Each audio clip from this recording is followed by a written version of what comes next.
Hi everyone, welcome to today's video. If you are new, make sure you hit that subscribe button and keep supporting me. And if you're back, hi, welcome back. Today I'm going to be talking to you about my challenge number 3. So as you know, I'm doing this crazy 12 in 12 journey and there will be a video coming up where I'm going to be talking to you about why I'm doing it. But for now, I wanted to tell you a little bit about one of the challenges. Now, obviously, challenge 1 and 2 are already on YouTube, which you can watch if you wish. But because of some of the races, I actually can't take the camera with me, which is frustrating because I want to document it and it's something I'm going to have to think about moving forward to see what I can actually video and what I can't and how I can work around it. But the last 2 I've actually really struggled to get any footage. So challenge number 3 was actually in August. Yeah, August. Yeah, it was August, I think. Yeah, August. And it was the Wirral Sprint Triathlon. Now, that's a sprint distance, obviously, in triathlon, and it was a great race near the Wirral Marina. So it was an open water swim, which was actually like a seawater, which was weird, a very weird feeling. I've not done a sea swim or anything like that before, so I'm not used to salt water. I'm just used to water in a lake. So that was interesting. And then obviously had the bike and the run. So I talk about more of this on my blog, so head to talesofanniebean.com if you want to read the full race review, but hopefully I'll chat to you a little bit about that now. So I haven't done a triathlon in a while, and I thought there are triathlons coming up in the rest of the 12 challenges, so I thought I'd dip my toe, so to speak, back in, sort of get myself back into the field for triathlon and do it as my 3rd challenge. So it was an early start, obviously, with the triathlon. I can't be running around with a camera. I would have loved to, but I didn't.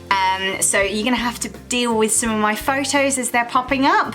But yeah, it was a good start. I was very, very nervous. I had the support of my husband and the dog, who is asleep behind me on the bed, and they were following me around whilst I was doing it.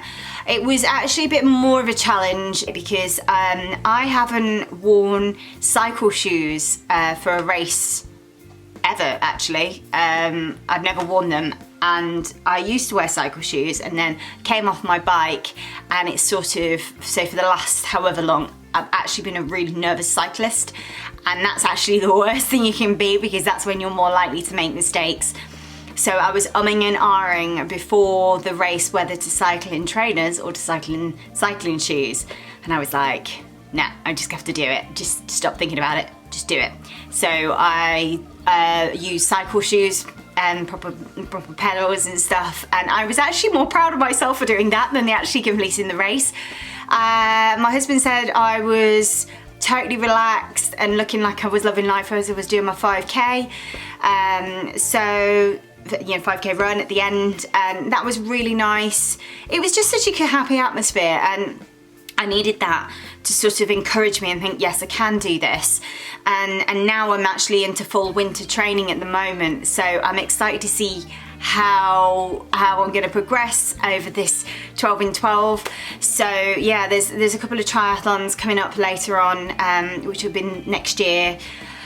But this was a sprint distance, nice one to get me back into it, and definitely a challenge. I'm not going to say it's not a challenge and it was a breeze, it wasn't.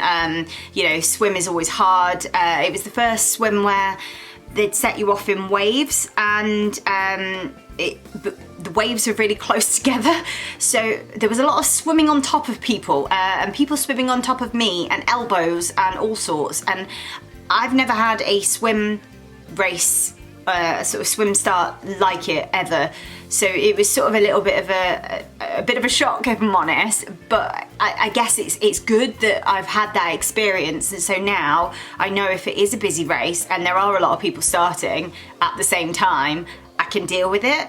It was frustrating, I must admit. There was one person who was pretty much swimming on top of me quite a way, and I just kept thinking to myself, I'm gonna have to power off and try and get past this person. Either I have to pull back or I have to power off. So in the end I decided to power off and actually got around the swim well. Bike was really, really good actually. It was a nice ride. There were some hills and it sort of made me think, right, these are the things I need to work on. You know, people powering past me and I'm thinking, how can I get good at doing these hills? So I've invested in Zwift for my winter training to help me. So hopefully I can come back and go, do you know what, I've nailed hills. So there was some hills in it, but it was a really nice ride. Marshals were great. And then obviously the run was around the marina. And that was lovely. It was 2 laps. I hate lapped routes. I don't like seeing where I've still got to go. I don't know if it's like a psychological sort of thing of going, oh God, I've still got that far to go. I'm not sure. 5K is 5K, you know I can run it and I've done all the distances before, but I hadn't necessarily done them together like that. But yeah, it was good. I really enjoyed it and it was a great challenge. And yeah, so I'll tell you about the next one in the next video.